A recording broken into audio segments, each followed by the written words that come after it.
You know, I always get kind of grumpy about objectification in JRPGs.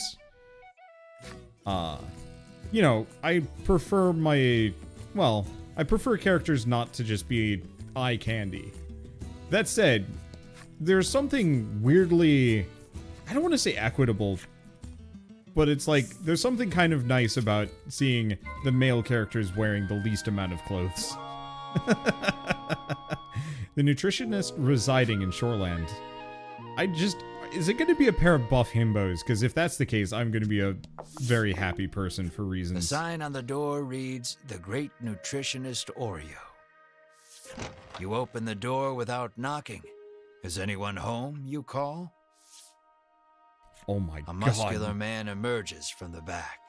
I didn't realize he was going to be amazing too. How do you greet him? Look at that toned physique. Praising his musculature seems to put him in high spirits. How much do you want to bet that that fox is alive and just like chilling on him? I love the illustrations in this game. Like, they're so well done. But I also love the fact that it's effectively beyond parody. It's so good. Anyone can achieve a body like this with the proper diet, he explains. So why don't we enjoy a life of love and nutritional meals together? Have mercy, you think, then immediately change the subject. You politely ask if he is the nutritionist. Indeed, I am the nutritionist Oreo, he answers. He says he has been studying dietetics here for many years. You hand Oreo the extract and explain that your comrade is now bedridden because of it. He stares at the extract for a long time, and then opens the bottle and laps at the liquid inside. That's poison, Melanie shouts in alarm. The man insists that he'll be fine with his expertise of nutrition, and insists that knowledge is power, as if that will help somehow. Regardless, it seems he managed to grasp the composition of the poison with that lick, and starts concocting a nutritional supplement to counter it. However, he says he needs a spry fish, which has been difficult to catch lately. He needs a special fish to make the necessary supplement. I almost wonder if this is an inside joke from Yoko Taro about all the complaints he got about skimpy girl outfits in the past. I hope so, because that's one of the main reasons why I was always a little iffy on Nier, the original Nier. I had both of them, really, is that, you know, people got really big into the whole objectification of the female characters in those. And it's like, I mean, I'm not surprised by it, but it was always a little off-putting to see that level of, like, passion, ? And so it's like, it's really nice seeing just some really beefy dudes. Why not? So he needs a special fish to make the necessary supplement. How do you reply to Oreo? How do we catch it? When he explains that you can catch one in the surrounding sea, Ridis confidently interjects. She shows you a page from her ancient tome, which explains the ecology of the fish in detail. That book comes in handy from time to time, Melanie remarks in surprise. Oreo gasps as if remembering something. He says that his son went out fishing and, with a bit of luck, may have already caught a spry fish. It sounds like his son is fishing on the wharf. You decide to go find him. Look for Oreo's son in the Shoreland Wharf. That's another thing. I wish the character art on the cards occasionally had different poses. Like, it would be really nice if you would, oh gosh. You know, if, like, he said something or did whatever and, like, the fox's eye would open up or he'd smile or flex harder or something basic. Also, there's the beefy fisherman right there. I don't think he has anything new to say, though. Even the fishing harbor to the northwest has been suffering from poor hauls as of late. Anyway, hello, himbo You see son. a young man with his line in the water and call out to him. He turns around and flexes, shouting out suddenly, "Power is power." You stare, enchanted by his bulging musculature. There is no doubt in your mind that this is Oreo's son. He asks if you have business with him. What will you say? Look at that toned physique. Praising his musculature seems to have put him in high spirits. Anyone can achieve a body like this with the proper exercise, he explains. So why don't we cast our needless garments aside and train together?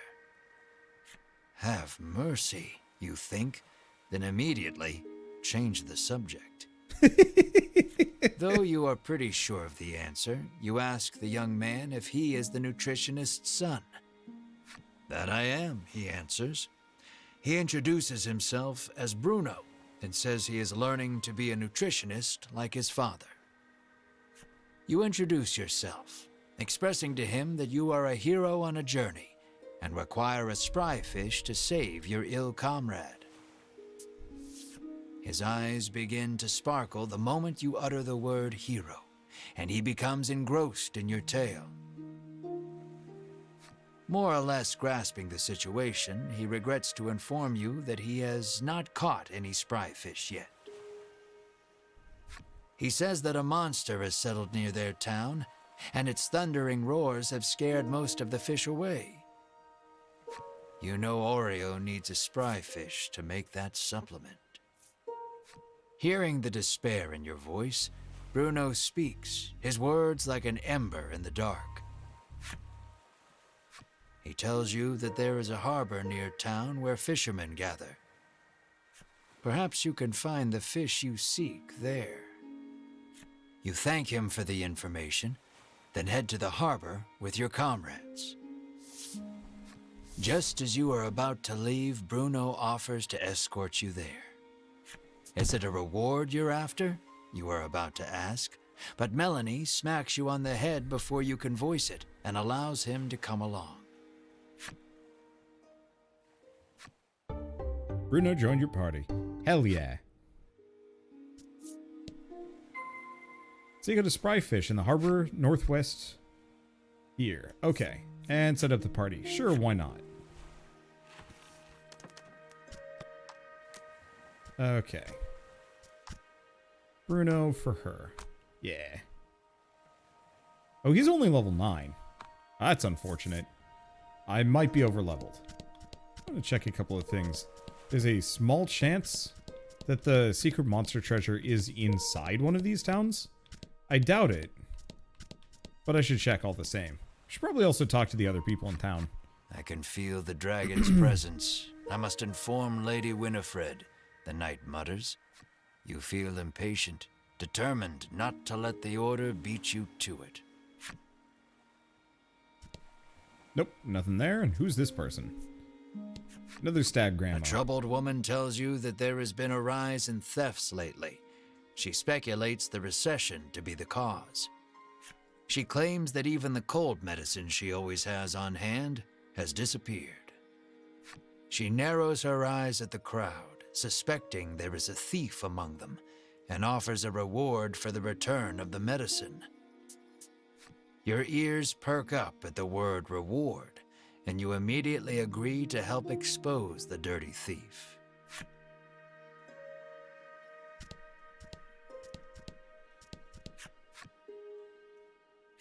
Oh, it's probably that mystery person up north. I don't think they were there before. You approach a woman sneaking around in a corner of town. Hearing your voice, she turns in surprise. You see a vial of cold medicine clutched in her hands. You explain that the person she stole it from needs it back. The woman begins to explain her own situation with downcast eyes. My poor little boy is bedridden, she says tearfully. He needs medicine, but I don't have any money, so I took it. What will you do? Tugging on a card ever so slightly may reveal what it contains.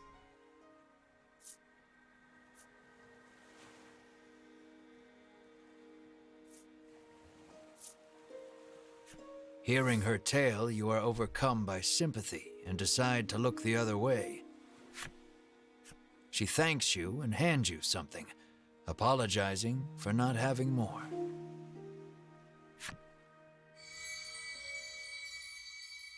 There's number 6.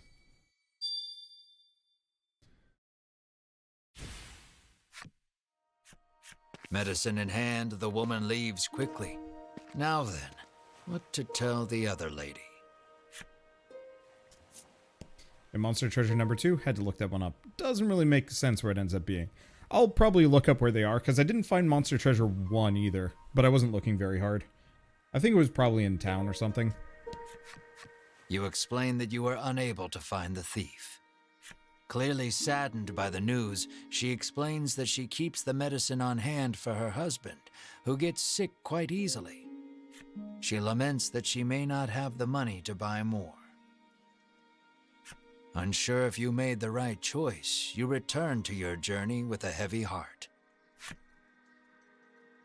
But we have plenty of money. She laments that she may not have the money to buy more.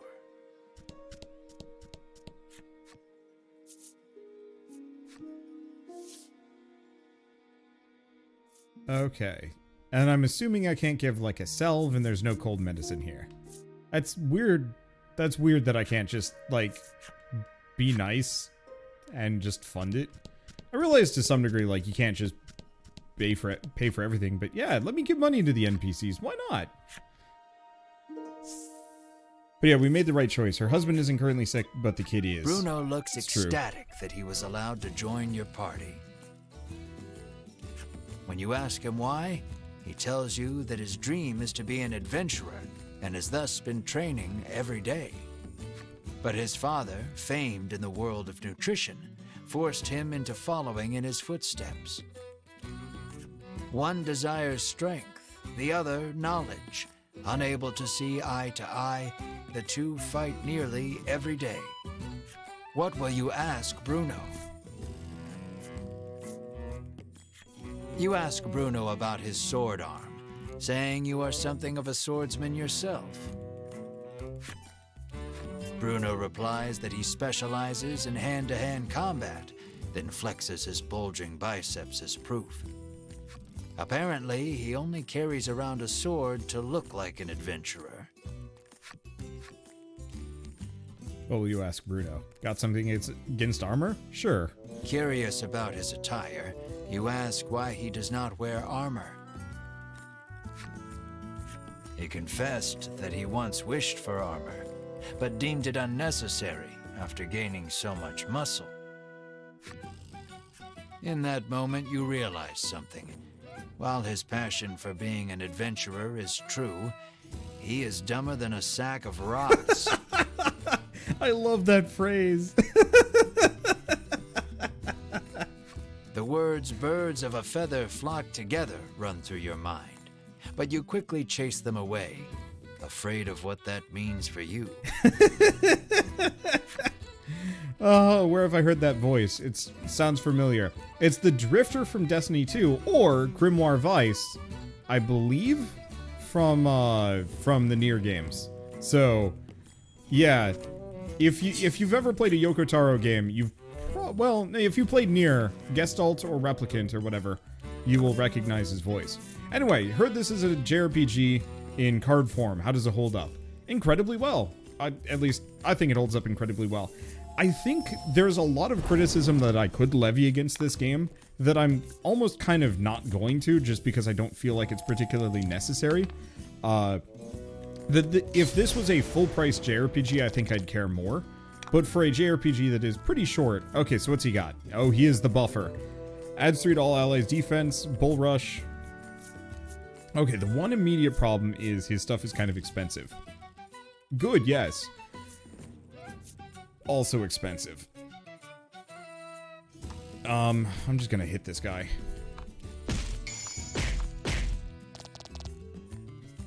He has very low defense, which probably is an indication that... yeah, he might get wrecked here. We'll see how it goes.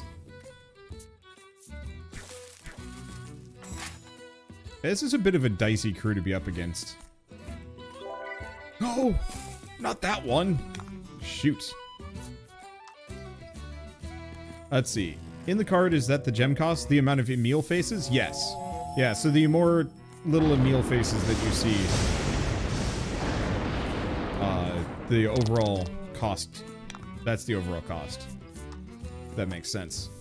Anyway, so as far as this being like a card-based JRPG, the sad part is it doesn't really make use of cards that well. It's purely a stylistic choice, and then you could remove cards from the equation, and that it would be effectively the same game.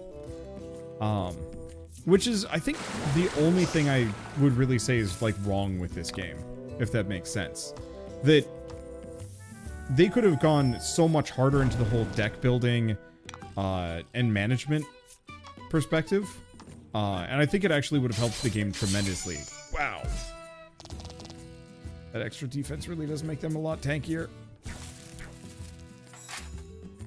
Okay, I think they only get that singular buff, which is good, but still.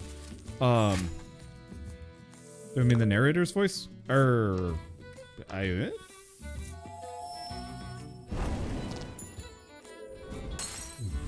don't think so, unless that's in reference to something else that I've already forgotten. Spinning ray, why not? But, like, you really could have done quite a lot with, like, the equipment and the ability system letting you, do some, like,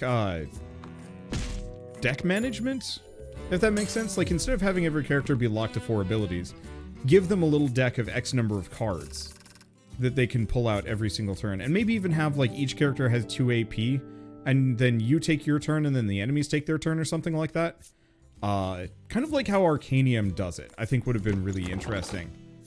But then yeah, let you adjust, like, extra dice, or more gem production, or things like that. And you get a little bit of it here and there, but it's not enough. Like RPG customization for abilities and equipment? Yeah, but really leaning harder into the whole gem system. Oh yeah, go figure this guy is bad. He has nothing.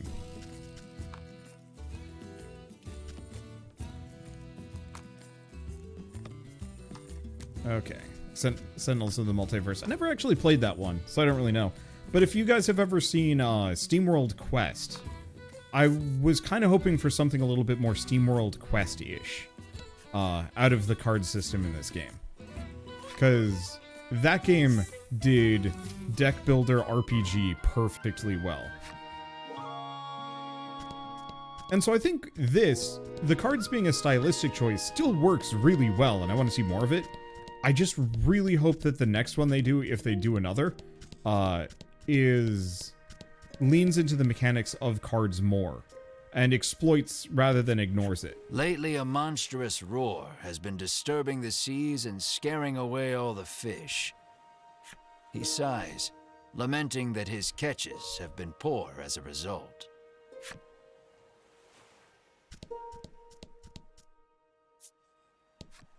He has been fishing for several days, having decided not to return home empty-handed. He hopes his wife and child back in Shoreland are well.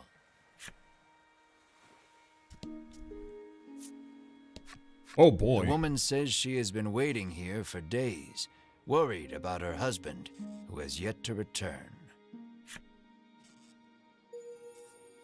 You've fulfilled the necessary requirements and unlocked the Muscle Maiden's Flipside story. I appreciate that. But also, maybe a little bit more, please. Or, oh my god, what the hell? A rough-tempered piscator stands there, having just returned from fishing. Mars' fate rests upon this man's haul. What do you ask the piscator? Terrible, he says, showing you the few fish he's caught. Inside, you see a spry fish, Bruno shouts. You ask him if you can have the spry fish, but he says he won't give it up for free. What do you ask of the Piscator? How much? When you ask how much it will cost, he gives the absurd price of 1,000,000 gold pieces. What the hell? You're heartless, Ridis pouts. The man is enraged by the rude response. That's not rude. He started by being rude. Just then, Bruno prances forth and shouts, "Stop right there!" Your fisherman mussels are simply sublime, he exclaims. He challenges the man to a competition of mussels with the spry fish as the prize. The Piscator seems interested and agrees on one condition. If you lose, you must become my servant. This one's all yours, Melanie says, patting you on the shoulder. Then let the carnival of might and muscles begin, Bruno roars, completely fired up. Your puny body is no match for mine, the Piscator shouts back, throwing a punch. Is it a fight? Oh, it's a fight. Oh, shit. I should have equipped some stuff onto Bruno. Oh, it's okay. I have solutions. None of them are great. A battle of beefiness.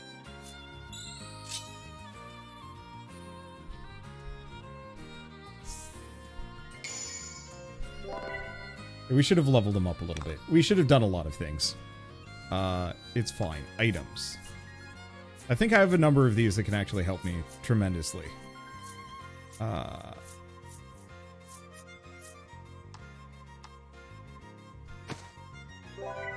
Gain some defense.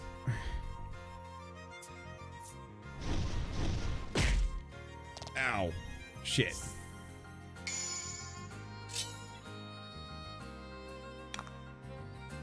Okay. Let's go for the bull rush. I can take one more of those hits, I think. It feels like watching a body build. Okay.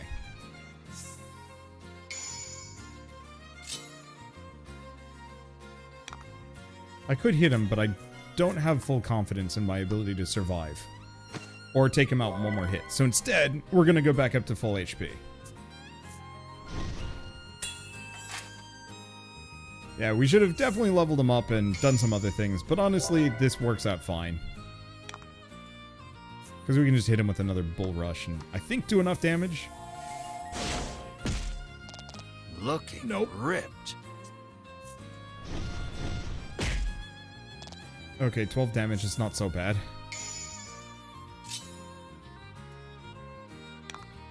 Yeah, we're good. We got this.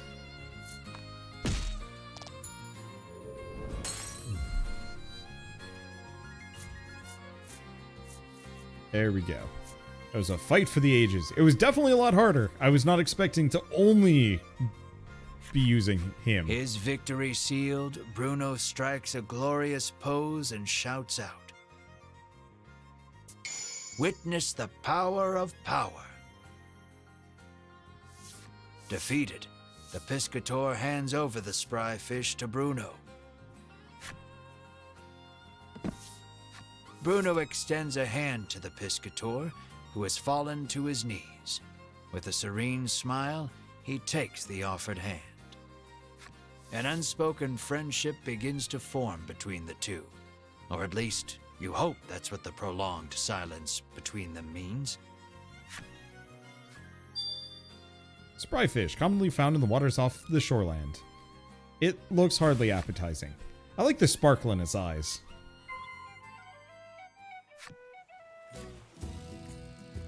Your party has changed due to Bruno's intervention. Readjust your party. Yup. So, unfortunately, I think we're just going to leave Bruno in reserve.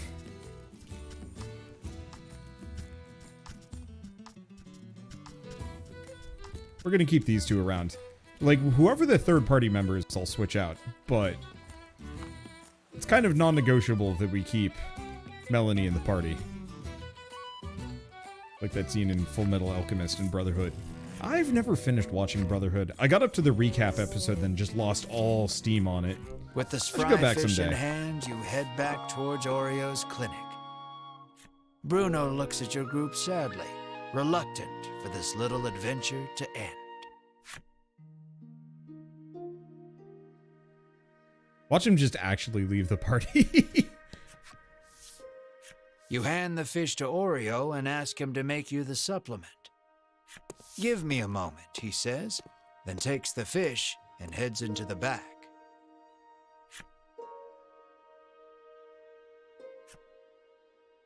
One hour later.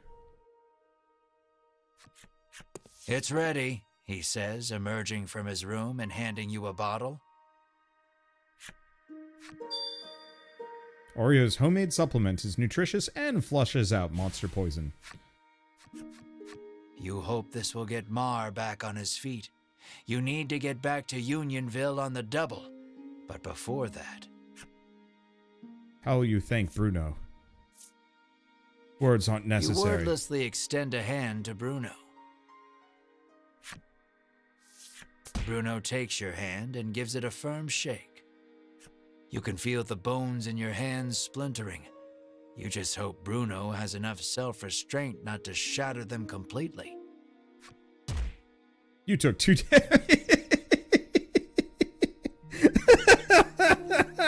Yes! You make a mental note never to shake hands with him again, then turn to leave. But Bruno stops you and says he wants to journey with you just a little longer. But Oreo is quick to douse the flames of his desire. "You will stay here and study," he commands. "Then you leave me no choice," Bruno's expression reads as he raises both hands behind his head and squats at hyper speed. "I want to show this power to the world," Bruno proclaims to his father. This is amazing. "You have much to learn, my son," Oreo retorts as he starts sidestepping at breakneck speed. Only the sound of their labored breathing and bodies moving resonates through the otherwise silent room. You can only look on in stunned silence at the enigmatic display. This is so good. 30 minutes later. Bruno falls to his knees, panting. "This is my limit." "You have grown, my son," Oreo says, looking no worse for wear. "So are you coming with us or not?" Melanie interjects, ever the blunt one. "Only our muscles know the answer," comes Bruno's cryptic reply. "I don't get it," Ridis remarks frankly. On the condition that he study nutrition upon his return, Bruno is allowed to go with you for just a little while longer. You realize that these two have a very special way of talking that no one else can understand. That's so good. I don't know. Stuff like that just makes my face hurts from smiling, and Hearing I have yet some another tears. roar in the distance, you realize you need to get the supplement to Mar so you can investigate the sound together. Okay, I want to see. Can I get him any equipment? So he's got combat gloves. He could wear frost mail, which would make him considerably less shit. Holy shit, he is slow. Do I bother? Ugh, I'm mixed. I think I'm going to, just in the off chance I have to use him and can't buy any other equipment. Because it would be pretty awful if we get to the point where, like, we need to use him for any reason and he's just incapable of doing things. Do I buy an expensive ring to give him some speed? Yeah, I'll do it. There we go. As sore his thighs must be. Yeah, 30 minutes of squatting is tough. This game is so cool. It's so tongue-in-cheek and it's so simple. It's It's concentrated, I think would be the word to put it. Distilled? That normally when you play a JRPG, you might have these moments, but they're like 10 hours between, as opposed to like half an hour between. And so playing this, it really does feel like a JRPG on speedrun. But that isn't necessarily a bad thing. It's dense, yeah. And so like, sure, you're not necessarily going on this world-spanning adventure, but maybe you don't need to. You know, that we have a simple quest. Many travelers with magical little critters can stay for free, the innkeeper informs you. It appears the headman's long-standing pronouncement on the welcoming of all magical creatures also applies to you and your party.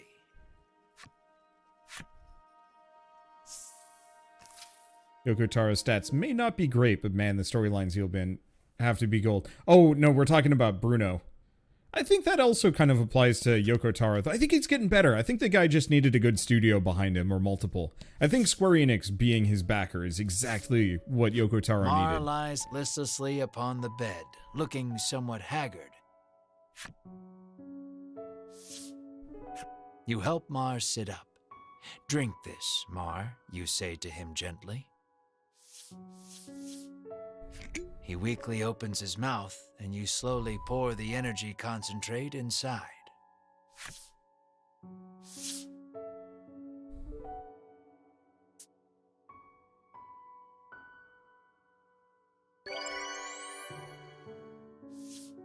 Mar abruptly bolts up and turns his head toward you with a puzzled look. It looks like Mar is all better now.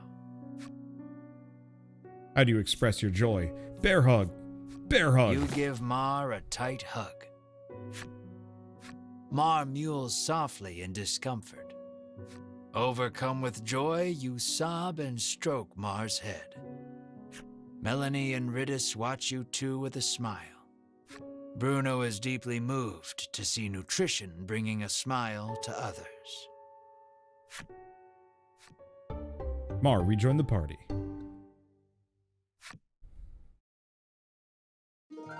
With this, you can finally put the happenings of that strange village behind you.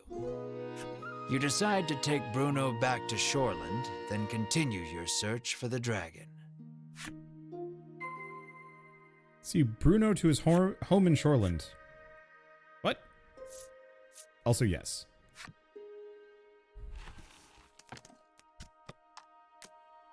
I'm sorry, Ridis. You got nothing on the battle beast. Let's move him back where he belongs. Front and center like he deserves. Squeal would have also been hilarious. I think both would have been hilarious.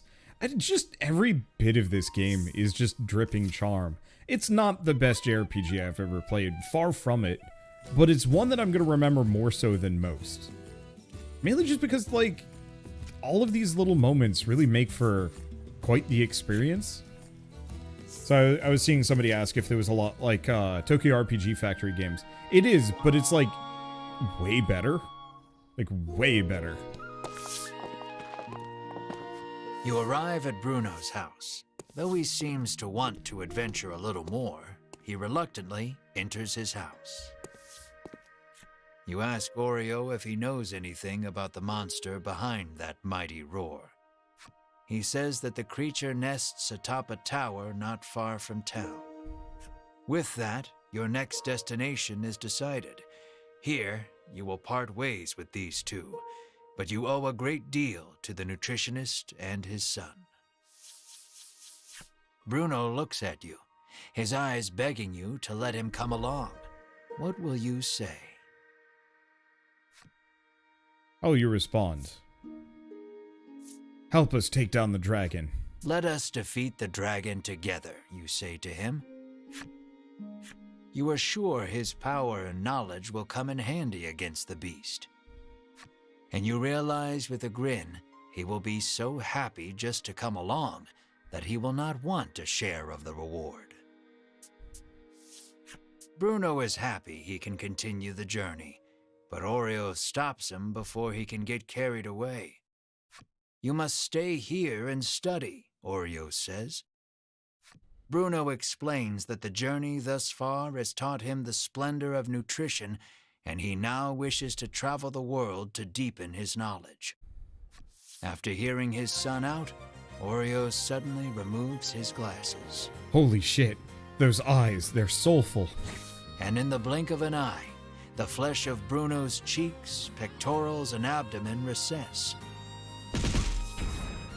And Bruno is lifted off his feet with a dull roar.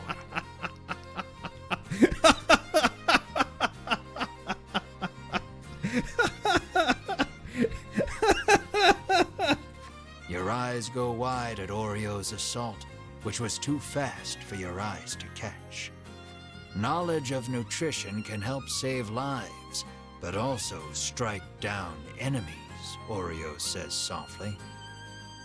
Wow, nutrition is incredible, Ridis marvels, not putting too much thought into the events before her. Knowledge is the true power. You tremble, never wanting to make an enemy of Oreo. Though Oreo still deems his son's knowledge insufficient, he tells him to travel the world and surpass him someday. Thank you, Father, Bruno says from the ground, moved to tears by the strength of Oreo's knowledge. So it comes to pass that you journey to the tower with Bruno to find the roaring beast. Bruno joined your dragon hunting party. Yet another colorful character. Ridis in the sequel's ripped like the fisherman's wife. She just goes back with Bruno and just, yeah, next game, they're just even bulkier. Her especially. I want to play one of those games where, like, you have the ability to change your classes, but if you change into one of them, you, like, permanently get stuck that way. In Shoreland, a strapping father and son dedicate their lives to nutrition. The father suppresses his son, claiming knowledge is power. The son resists, claiming power is power. With the aid of both, their exhausted comrade springs back to life. After learning prominent information from the father.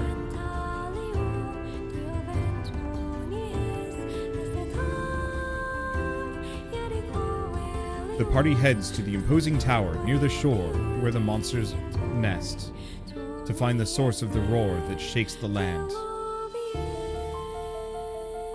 And what should they find there at the Dragon's Tower?